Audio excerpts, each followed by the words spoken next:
Salam sejahtera untuk kita semua. Di sini kami akan menyampaikan materi tentang perubahan sosial. Yang pertama, latar belakang. Perubahan sosial dapat disebabkan oleh berbagai faktor. Di antaranya pertambahan penduduk yang dapat menyebabkan perubahan ekologi dan tata hubungan antar kelompok sosial. Faktor internal seperti perubahan penduduk, penemuan baru, dan konflik dalam masyarakat. Faktor eksternal seperti faktor alam, peperangan, pengaruh kebudayaan masyarakat lain, dan lingkungan fisik, perubahan kondisi geografi, perubahan kebudayaan, materi ideologi, difusi atau penemuan baru dalam masyarakat. Yang kedua, rumusan masalah.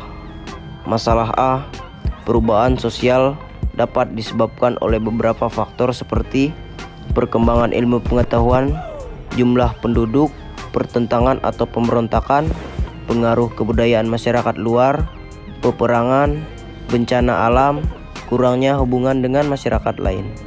Masalah B, perubahan sosial dapat berdampak negatif seperti penyimpangan nilai-nilai di masyarakat, disintegrasi sosial, kesenjangan sosial, meningkatnya kriminalitas, perilaku yang semakin konsumtif, meningkatnya kenakalan remaja. Selanjutnya, penjelasan tentang perubahan sosial. Perubahan sosial merujuk pada transformasi yang terjadi dalam struktur, norma, dan nilai masyarakat. Seiring waktu, ini bisa disebabkan oleh berbagai faktor, termasuk teknologi, ekonomi, budaya, dan politik. Perubahan ini dapat bersifat cepat, seperti saat revolusi, atau bertahap seperti dalam evolusi. Nilai-nilai masyarakat. Perubahan sosial juga mempengaruhi interaksi antar individu dan institusi dalam suatu komunitas. Berikutnya faktor pendorong. Faktor pendorong perubahan sosial meliputi 1. Faktor ekonomi. Perubahan dalam struktur ekonomi seperti industrialisasi, globalisasi. 2. Faktor budaya, evolusi nilai, norma, dan kepercayaan masyarakat. 3. Teknologi, inovasi yang mengubah cara hidup dan berinteraksi. 4. Politik, kebijakan dan perubahan dalam sistem pemerintahan. 5. Lingkungan, krisis ekologis yang mempengaruhi cara hidup manusia. Masing-masing faktor ini dapat saling memengaruhi dan kontribusi pada perubahan sosial yang lebih besar. Berikutnya bentuk perubahan sosial, yaitu evolusi. Evolusi adalah perubahan sosial yang terjadi secara bertahap, seringkali selama jangka waktu yang panjang. Revolusi adalah perubahan sosial yang terjadi secara mendadak dan mengganggu tatanan yang ada. Berikutnya dampak. Yang pertama, negatif.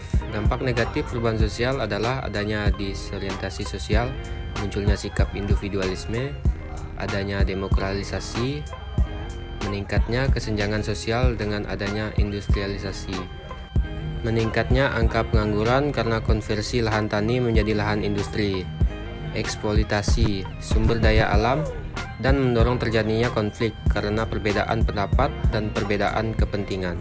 Yang kedua, positif. Dampak positif perubahan sosial adalah munculnya nilai dan norma baru yang sesuai dengan kebutuhan manusia yang semakin beragam. Terciptanya struktur dan hubungan sosial baru yang lebih mengedepankan hak asasi manusia. Adanya upaya untuk mewujudkan kesetaraan gender dan pemberdayaan perempuan. Efisiensi dan efektivitas kerja. Terciptanya lembaga sosial baru yang sesuai dengan permasalahan manusia yang semakin kompleks. Meningkatnya sektor industri dan meningkatnya kesempatan masyarakat untuk melakukan mobilitas sosial. Selanjutnya, proses perubahan sosial. Perubahan sosial adalah proses yang melibatkan transformasi dalam struktur dan budaya masyarakat. Proses ini dapat terjadi melalui beberapa cara, seperti inovasi, difusi, konflik, atau perubahan lingkungan. Faktor-faktor seperti teknologi, ekonomi, dan politik juga berperan penting. Perubahan ini bisa bersifat gradual atau revolusioner, dan dampaknya bisa positif atau negatif, tergantung pada konteksnya. Oke, yang terakhir kesimpulannya. Perubahan sosial adalah proses yang mengubah struktur dan budaya masyarakat, dipicu oleh berbagai faktor seperti teknologi, ekonomi, dan konflik. Dampaknya dapat bervariasi, membawa kemajuan atau tantangan dan terjadi secara bertahap atau drastis. Perubahan ini mencerminkan dinamika masyarakat dalam menanggapi kebutuhan dan kondisi baru. Oke, hanya ini yang dapat kami sampaikan. Kurang lebihnya mohon maaf. Kami ucapkan terima kasih. Shalom.